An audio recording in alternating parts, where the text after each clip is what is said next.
standing outside the ruins of the City Methodist Church in Gary.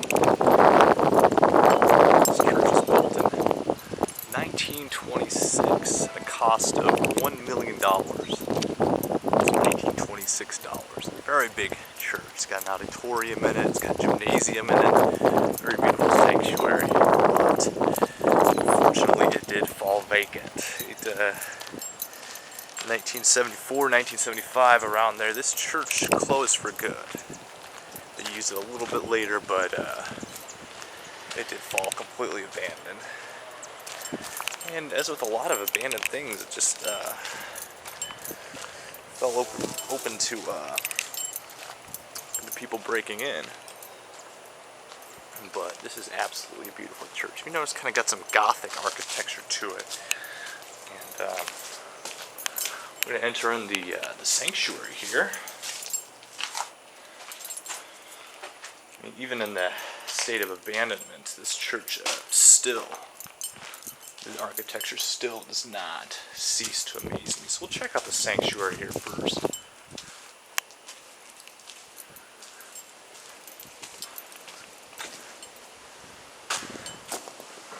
Got stained glass windows, which unfortunately someone has broken. That was done intentionally. It's very, very sad. It's one thing to enter into an abandoned building, but to destroy such beautiful things as stained glass windows is absolutely a shame. And up here, this is definitely a massive structure. Take a look at this tile here too.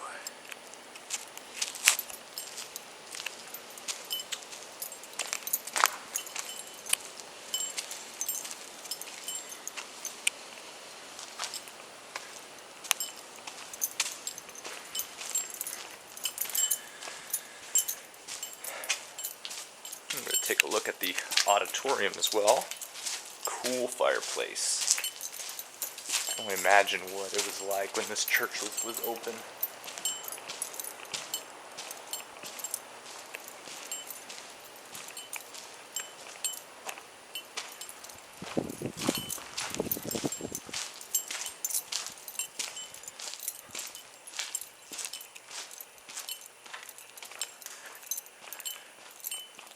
Here's the auditorium.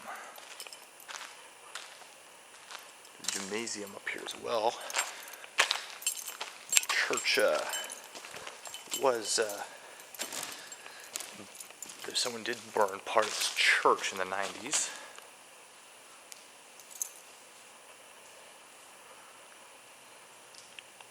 Even in its decrepit state, you can still marvel at the architecture, the work that was put in it. So you might be wondering, well, how did such a beautiful church get to this point? How did it become abandoned and just wide open for anyone to just walk into like this? To answer that question requires a little bit of knowledge about the history of Gary itself. Gary was founded in 1906. The steel industry. Gary was a one-industry town, and there were a lot of people who fought to keep it that way. Let me go up these stairs here. The thing about these stairs is I'm not afraid at all going up these stairs, because in the steel town, these are made of steel. But anyway, Gary was a one-industry town, and very prosperous throughout the 20s, 30s, 40s, 50s, and up until the 60s. In 1960, the population of Gary was about 178,000 people. And I admit I'm getting this straight from Wikipedia. And the 2010 population of Gary is right at about 80,000. And it's still declining. In 2012, population is about 78,000 estimate. So over half of the town's population is gone. With the declining of the steel industry, loss of jobs, the town declined. So what does that mean for a church like this? Well, a big, beautiful church, to maintain this church, to keep it beautiful, it costs a lot of money. So if membership declines, the flow of money declines, eventually it's going to be impossible to keep it open. So obviously without members, without people contributing money, there is no way to cover the costs of maintenance of this kind of building. And that's what happened to a lot of buildings here in Gary. Another question would be, well, why hasn't it been torn down?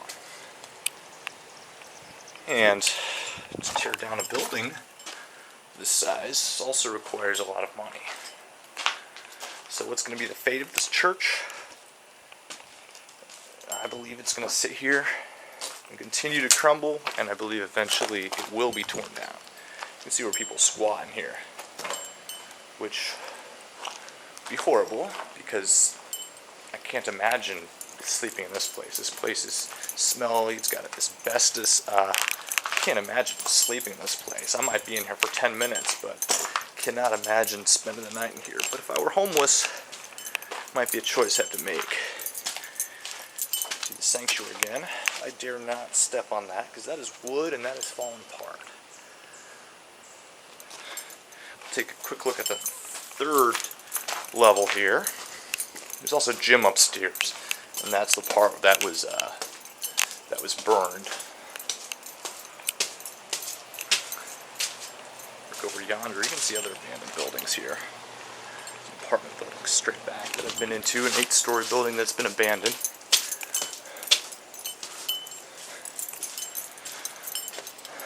Here's the gym, what used to be the gym, and you can see where it got caught fire. And this was done, of course, intentionally.